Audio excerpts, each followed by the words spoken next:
почитувани современици на модерна Македонија, слободна, демократска, за која што се боревме и која што денеска ја живееме. Успеавме во последниот квартал за 2017 година да го зголемиме бруто домашниот производ за 1,2%. Наспроти негативна стапка од минус 1,3% во првиот квартал од 2017 година, кога беше ВМРО ДПМН на власт. Ги исплативме оврските и продолживме со мерките. Денеска, почитувани граѓани, Македонија е финансиски стабилна држава, а државниот долг е помал од пред нашето доаѓање на власт. Ја донесовме минималната плата. Што значише тоа? Некој ќе каже, аман Безаев 200 евра, 12.000 денари. Но тоа е основата за покачувањето на спиралата на сите плати во Македонија. И после нејзиното воведување во пракса, за само неколку месеци, вкупните плати во Македонија се покачија за 5,6%. Само следете го внимателно овој тренд. Ви ветувам достоинствени плати и до крајот на 2019. Просечна плата во Македонија од 500 евра.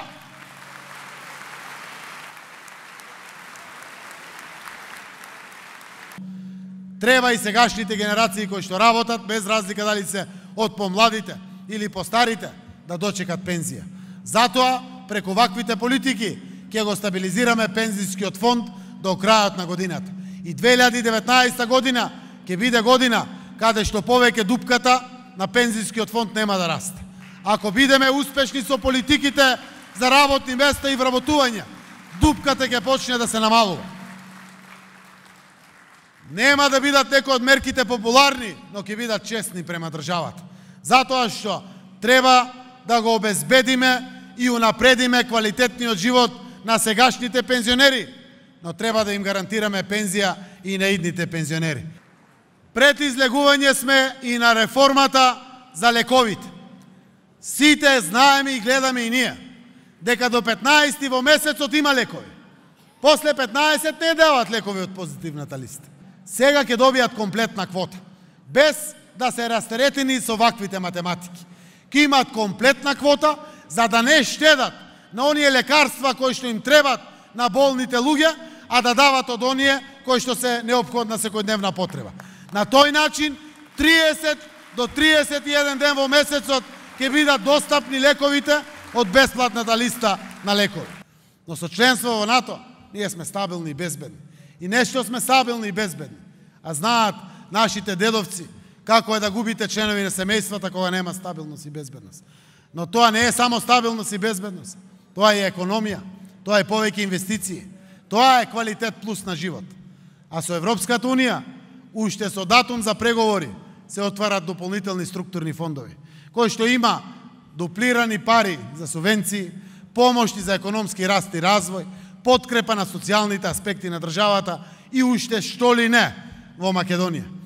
Затоа што денеска вистински патриоти се оние кои што ќе обезбедат поквалитетен живот, перспективи на идните генерации и повеќе пари во семејствата на своите граѓани. Тоа е патриотизам денеска кој што целиот демократски западен свет ни го демонстрира нам.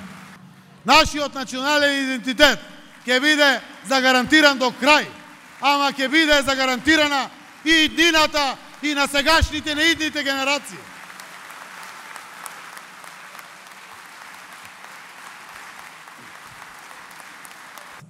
Затоа, почитувани мои сограѓани, сакам да ве повикам, како што се боревте со мене, рамо до рамо, за слобода и демократија. И која што гордост ќе ја понесете, да ја кажувате на вашите деца и внуци, дека бевте рамо до рамо, кога соборивме режим со пенкало и со глас. Ве повикувам да продолжиме да се бориме за живот. За живот за сите во Македонија. Да ни живее Македонија, да ни живеат нашите сограѓани. Благодарам на сите.